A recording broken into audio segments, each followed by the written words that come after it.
Hello बच्चों, मैं सत्येंद्र कुमार आज की इस कक्षा में आपका स्वागत करता हूं।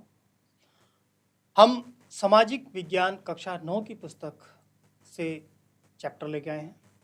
आज सामाजिक विज्ञान के अंतर्गत जिस पुस्तक को हम लेकर आए हैं वह है अर्थशास्त्र की पुस्तक और उसका जो तृतीय अध्याय है निर्धनता एक चुनौती। आज हम उस पर चर्चा करेंगे। चलिए चर्चा शुरू करते हैं और हम शुरू करेंगे निर्धनता के अनुमान से।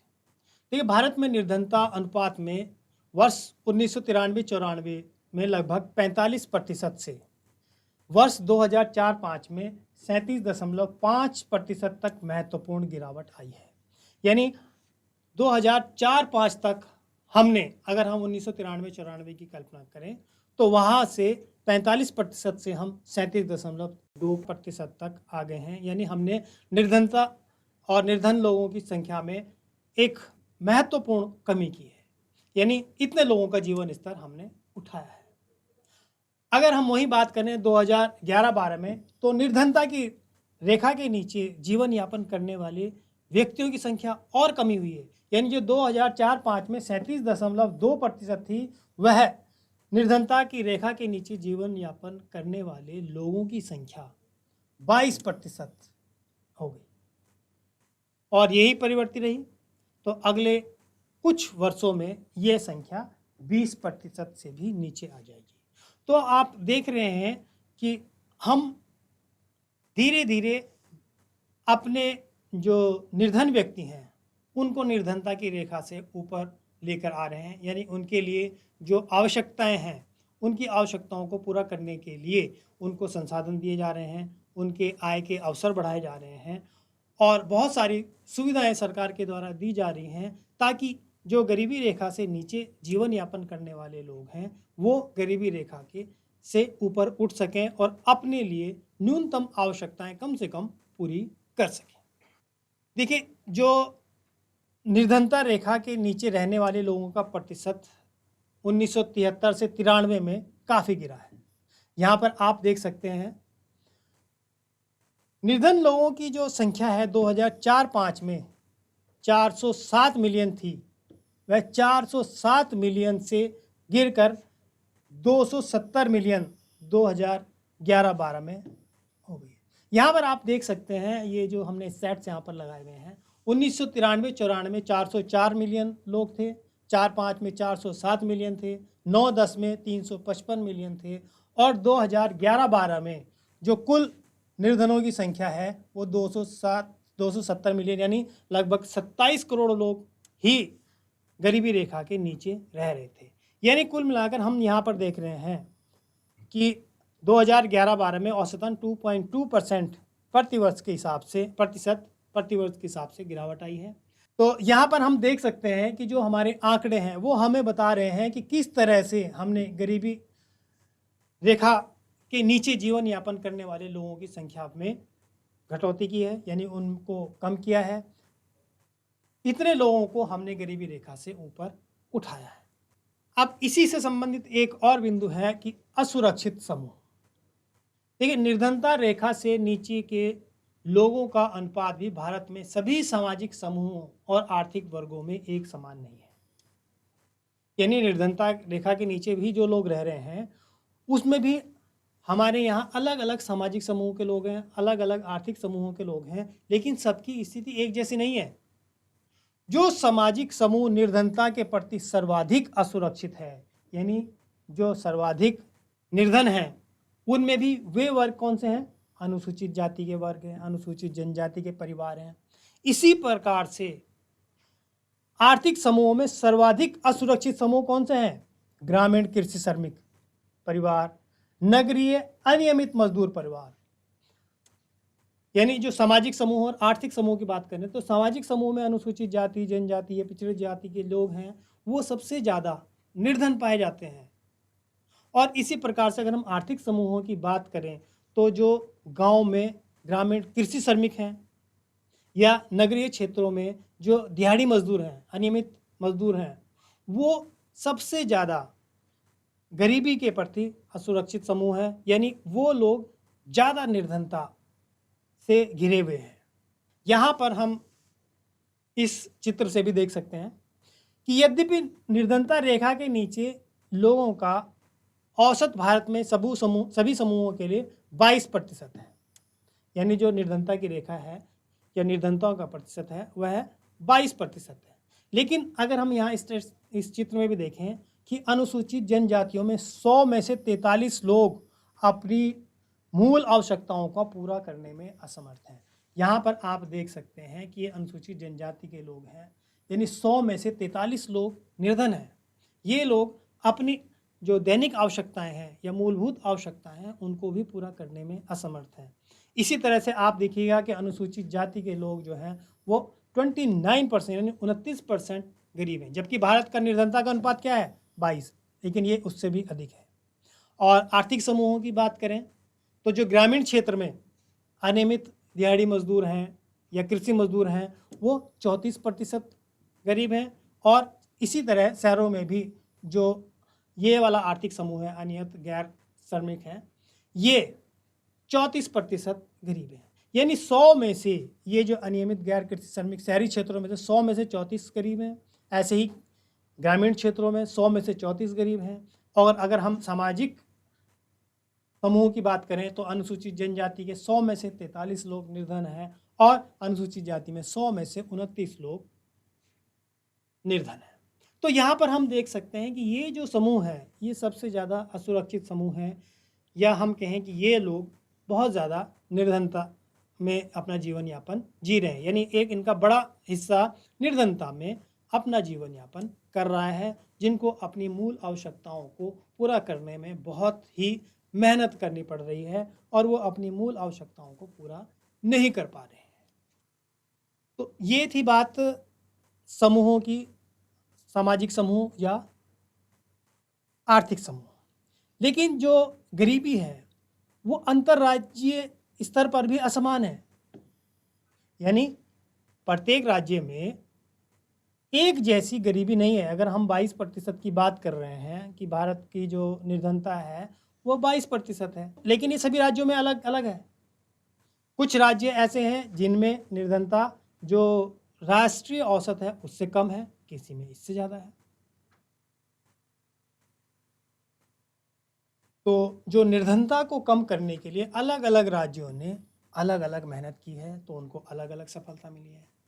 देखिए 2011-12 में भारत में निर्धनता का अनुपात 22% है। कुछ राज्य हैं जैसे मध्य प्रदेश, असम, उत्तर प्रदेश, बिहार, उड़ीसा, यहाँ पर जो निर्धनता का अनुपात है वह राष्ट्रीय अनुपात से अधिक है, यानी यहाँ पर जो निर्धनता है वो 22% से भी ज़्यादा है। इसी की तुलना में केरल, महाराष्ट्र, आंध्र प्रदेश, तमिलनाडु, गुजरात और पश्चिम बंगाल में यहाँ पर जो निर्धनता है उसमें बहुत गिरावट आई है। और पंजाब और हरियाणा ये ऐसे राज्य हैं जहाँ पर बहुत अच्छी कृषि होती है, पारंपरिक रूप से लोग बहुत अच्छी खेती करते हैं, यहाँ पे फसलें बहुत अच्छी होती हैं, उपजाऊ भूमि है, तो यहाँ के जो किसान हैं वो उन्होंने कृषि में वृद्धि की और जो निर्धनता को कम करने में वो सफल रहे हैं। तो हरियाणा और पंजाब जैसे किसानों ने अपनी कृषि क्षेत्र में विकास किया तो उससे उनकी निर्धनता को कम करने में मदद मिली उनको। लेकिन इसी तरह से अगर हम केरल राज्य की बात करें तो केरल राज्य ने अपने मानव संसाधन का विकास किया, यानी मानव पूंजी, जो हम पिछले अध्याय में भी पढ़ चुके हैं मानव पूंजी। केरल ऐसा राज्य है जहाँ पर 100% साक्षरता है, यानी यहाँ पर 100% लोग पढ़े लिखे हैं। तो इन्होंने अपने मानव संसाधन के विकास पर जोर दिया, इससे इनको निर्धनता को कम करने में मदद मिली। और जो पश्चिम बंगाल है, यानी हम वेस्ट बंगाल की बात कर रहे हैं, तो उन्होंने भूमि सुधार किए और उससे उनको निर्धनता कम करने में मदद मिली। इसी प्रकार आंध्र प्रदेश और तमिलनाडु की बात करें तो इन्होंने जो वहाँ का अनाज का सार्वजनिक वितरण प्रणाली है उसमें बहुत सुधार किया, लोगों को सस्ते दरों पर इन्होंने अनाज उपलब्ध कराया, इससे भी इनको निर्धनता कम करने में मदद मिली।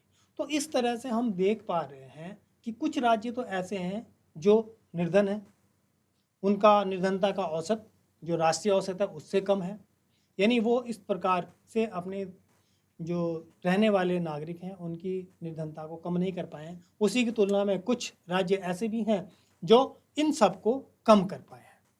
तो ये हमने देखा कि किस प्रकार से कि कुछ राज्य जिनका औसत निर्धनता के स्तर पर राष्ट्रीय औसत से कम है, कुछ का अधिक है। चलिए जरा इसको हम यहाँ पर समझने की कोशिश करते हैं। तो जो भारत का औसत निर्धनता का अनुपात है वह 21.9 है, ये 2011 की जनगणना के अनुसार। तो यहाँ पर देखेंगे कि कुछ राज्य ऐसे हैं कि जिनका निर्धनता का औसत राष्ट्रीय औसत से अधिक है। ये कौन कौन से राज्य हैं? बिहार हो गया, उड़ीसा, असम, मध्य प्रदेश, उत्तर प्रदेश। सर्वाधिक बिहार में 33.7%, उड़ीसा में 32.6%, असम में 31.9%, मध्य प्रदेश 31.7% और उत्तर प्रदेश 29.4। यानी ये वो राज्य हैं जिनका निर्धनता का औसत राष्ट्रीय औसत से अधिक है। लेकिन उसी तरफ अगर आप यहाँ पर देखें तो ये वो राज्य हैं जिनका जो औसत है वो राष्ट्रीय औसत से कम है, यानी निर्धनता में। इसमें गुजरात, राजस्थान, तमिलनाडु, हरियाणा, दिल्ली और सर्वाधिक जो कम निर्धनता वाला है वह है केरल। तो यहाँ पर आप देखेंगे कि ये वो राज्य हैं जिन्होंने निर्धनता की रेखा के नीचे जीवन यापन करने वाले लोगों की संख्या में बहुत ही महत्वपूर्ण रूप से या बहुत ही अधिक कटौती की है। यहाँ पर कुछ राज्य ऐसे हैं जो लगभग राष्ट्रीय औसत के बराबर हैं। तो यहाँ से हम देख सकते हैं कि जो निर्धनता की रेखा है वह सभी के लिए बराबर नहीं है। अलग अलग राज्यों में अलग अलग प्रकार से जो निर्धनता का औसत है। तो कुछ राज्य अधिक अच्छा कार्य कर पाए हैं, कुछ राज्य अभी उतना अच्छा कार्य नहीं कर पाए हैं, यानी उनके यहाँ पर अभी भी निर्धनता एक अच्छे खासे अनुपात में बनी हुई है। चलिए जरा वैश्विक परिदृश्य में निर्धनता को देखने की कोशिश करते हैं। जैसे कि हम जानते हैं कि विश्व बैंक ने जो परिभाषा दी है उसके आधार पर $1.9 प्रतिदिन के हिसाब से कम कमाने वाला व्यक्ति वह निर्धन है। तो अगर हम 1990 के आधार पर देखें तो 1990 में 36% निर्धनता थी। ये हम बात कर रहे हैं विश्व बैंक की परिभाषा के आधार पर, यानी $1.9 पर प्रति व्यक्ति प्रतिदिन के हिसाब से। तो 1990 में ये 36% से घटकर 1915 में यह 10% हो गया। यानी 1990 में जहां पर निर्धनता 36% थी, 1915 में यह कितनी रह गई? 10% हो गई। यद्यपि वैश्विक निर्धनता में उल्लेखनीय गिरावट आई है, लेकिन इसके साथ साथ क्षेत्रीय भिन्नताएं पाई जाती हैं। अब हम यहाँ पर देखें कि तीव्र आर्थिक प्रगति और मानव संसाधन के विकास में बृहत निवेश के कारण चीन और दक्षिण पूर्व एशिया के देशों में निर्धनता में कमी आई है। यानी चीन हो गया या दक्षिण पूर्व एशिया के देश हैं, इन्होंने अपने मानव संसाधन में विकास किया है, यानी मानव पूंजी का निर्माण किया इन्होंने। साथ ही साथ इन्होंने बहुत निवेश किया और मैसिव स्टेज पर, यानी बहुत ही ज़्यादा निवेश अपने उद्योगों में किया, अपने लोगों पर किया, और इसके कारण इनकी जो निर्धनता है उसमें बहुत ज़्यादा कमी आई है। जो चीन की बात करें तो चीन में निर्धनों की संख्या 1981 के 88.3% से घटकर 2008 में 14.7, यानी 1981 में देखें आप कि चीन में निर्धनों की संख्या 88.3% थी और वो 2008 में कितनी हो गई? 14.7%। और यही 14.7% वर्ष 2019 में 0.6% रह गई। तो आप देख सकते हैं कि 2081 से 2019 तक इन्होंने जो निर्धनता है उसको लगभग समाप्त कर दिया। अब इसी तरह से हम देखें दक्षिण एशिया के देशों में आते हैं भारत, पाकिस्तान, श्रीलंका, नेपाल, बांग्लादेश, भूटान। यहाँ पर भी निर्धनों की संख्या में गिरावट आई है और 2005 में 34% से गिरकर 2014 में 15.2% हो गई। अब यहाँ पर हम देखेंगे निर्धनों के प्रतिशत में गिरावट के साथ ही जो संख्या है, निर्धनों की संख्या है, उसमें भी काफ़ी गिरावट आई।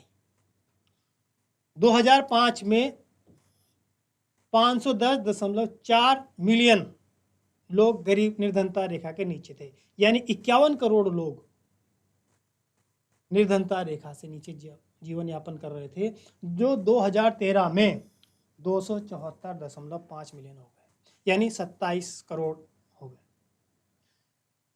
अब यहाँ पर क्या है कि जो हम ये निर्धनता की रेखा की बात कर रहे हैं, तो विश्व बैंक के अनुसार $1.9 प्रति व्यक्ति प्रतिदिन के हिसाब से, लेकिन भारत में जो निर्धनता का रेखा का निर्धारण है वह अलग है। वो 2400 कैलोरी और 2100 कैलोरी, यानी 800 कुछ रुपये और 1000 रुपये शहरी क्षेत्रों में रखा गया था प्रति माह के हिसाब से।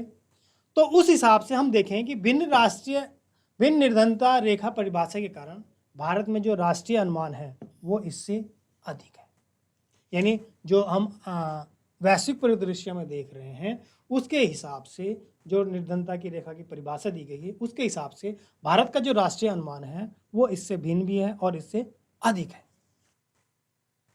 अब हम बात करते हैं कि जो निर्धनता है, निर्धनता के क्या कारण रहे हैं। देखिए, निर्धनता के कुछ कारण हैं, जैसे ब्रिटिश औपनिवेशिक शासन के दौरान आर्थिक विकास का निम्न स्तर।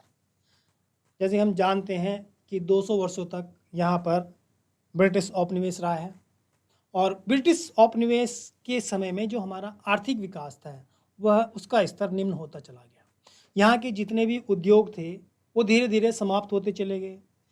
ब्रिटिशर्स ने क्या किया कि यहाँ का कच्चा माल वो अपने यहाँ ले गए, वहाँ उन्होंने उसको उत्पाद किया और उस उत्पाद को बेचने के लिए यहाँ पर आ गए।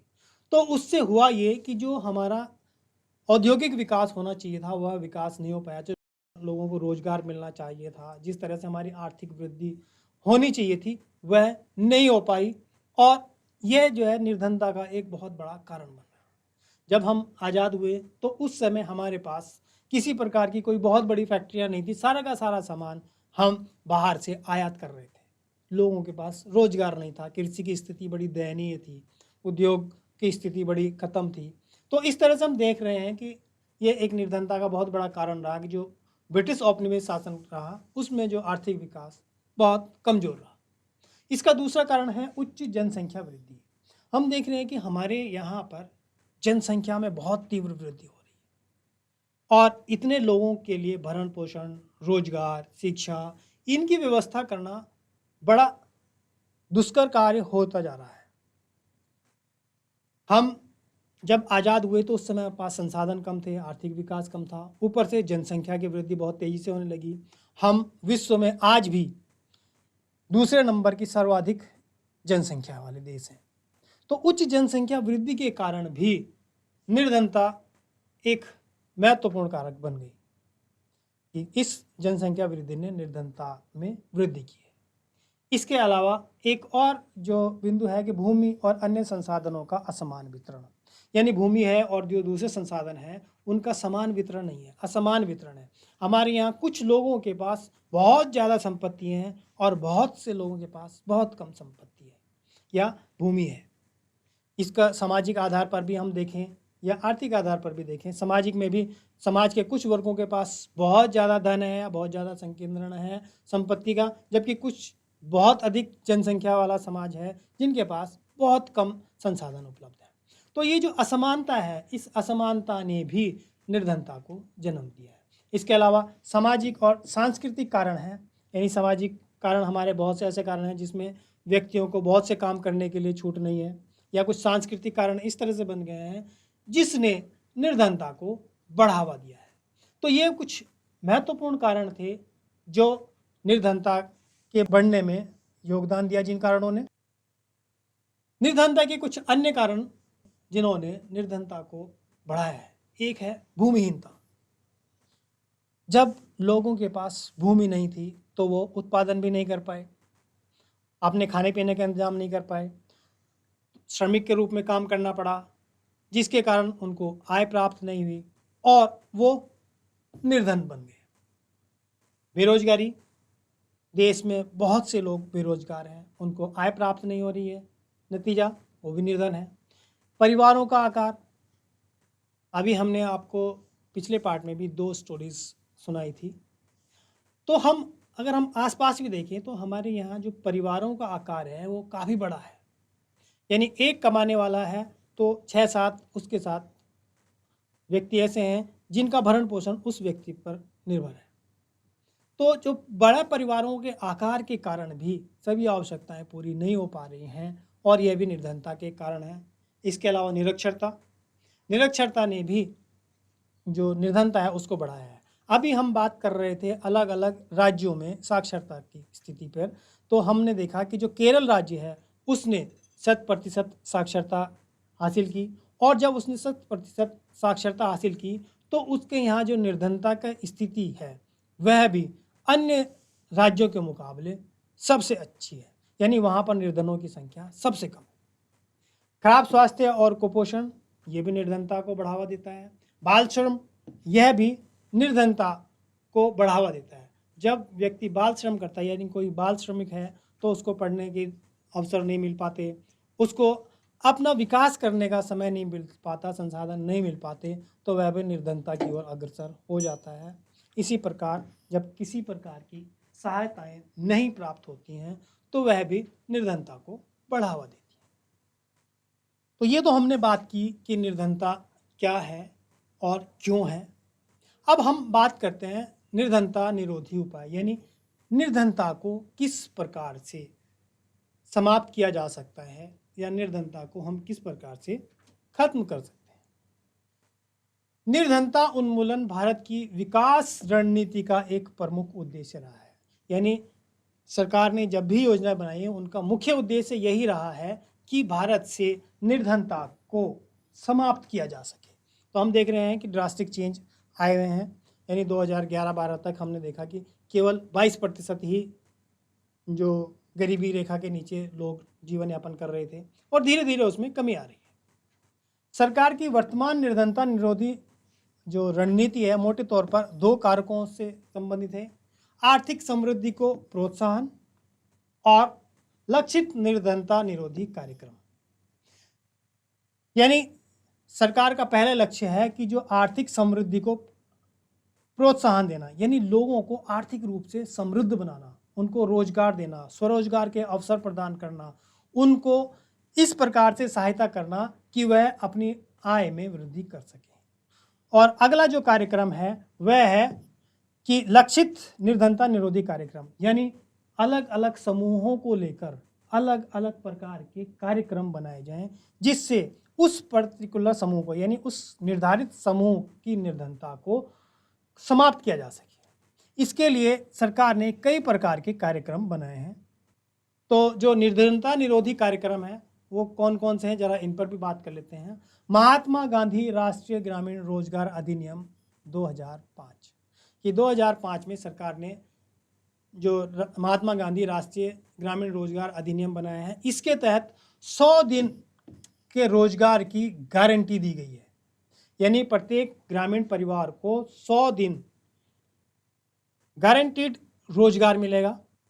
देखिए, यह अनुमान लगाया गया कि 2 फसलों के बीच 100 दिन ऐसे होते हैं जब किसानों के पास काम नहीं होता है और वह मजदूरी के लिए इधर उधर जाते हैं। तो उसके तहत सरकार ने महात्मा गांधी राष्ट्रीय ग्रामीण रोजगार अधिनियम बनाया है। इसके तहत 100 दिन का गारंटीड रोजगार है कि यदि सरकार 100 दिन का रोजगार नहीं देगी तो उसके बदले में उनको नियत मजदूरी का भत्ता दिया जाएगा। यानी 100 दिन अगर रोजगार नहीं देंगे सरकार तो 100 दिन का उनको पैसा दिया जाएगा। इसके अलावा 1993 में प्रधानमंत्री रोजगार योजना चलाई गई। 1995 ग्रामीण रोजगार सृजन कार्यक्रम प्रारंभ किया गया। 1999 में स्वर्ण जयंती ग्रामोदय योजना का प्रारंभ किया गया और प्रधानमंत्री ग्रामोदय योजना 2000 में प्रारंभ की गई। तो इस तरह से आप देख रहे हैं कि सरकार के द्वारा विभिन्न प्रकार की योजनाएं या बहुत प्रकार के कार्यक्रम जो निर्धनता है उसको समाप्त करने के लिए किए जा रहे हैं।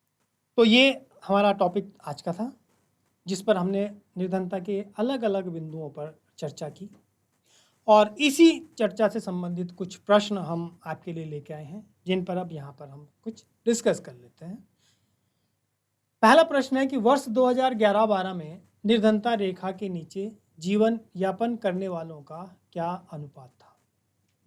यानी वर्ष 2011-12 में कितने प्रतिशत लोग निर्धनता रेखा के नीचे जीवन यापन कर रहे थे? तो देखिए, इसका आंसर है 22%। यानी वर्ष 2011-12 में 22% लोग निर्धनता रेखा के नीचे जीवन यापन कर रहे थे।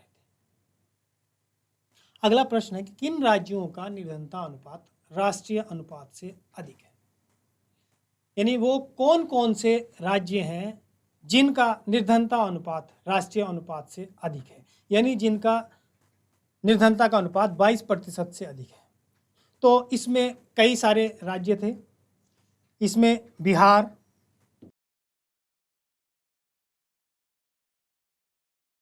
उत्तर प्रदेश, मध्य प्रदेश,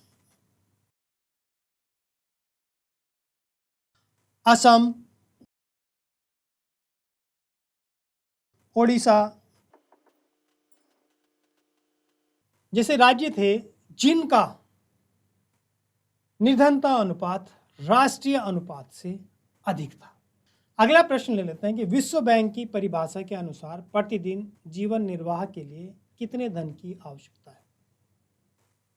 तो जो विश्व बैंक की परिभाषा है उसके अनुसार $1.9 यानी $1.9 प्रति व्यक्ति प्रतिदिन का मानक रखा हुआ है। यानी जो व्यक्ति $1.9 प्रतिदिन नहीं कमा पाते वह गरीबी रेखा से नीचे हैं, और जो व्यक्ति इतना कमा लेते हैं वो गरीबी रेखा से ऊपर है।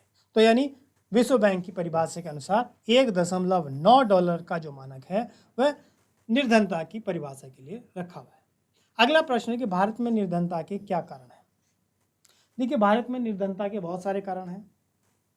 इसको हमने बताया था कि नंबर 1 तो जो ब्रिटिश औपनिवेशिक काल था उसमें जो निम्न आर्थिक विकास था, भूमि का असमान वितरण, सामाजिक और राजनीतिक कारण, इसके अलावा बेरोजगारी, अशिक्षा, बाल श्रम,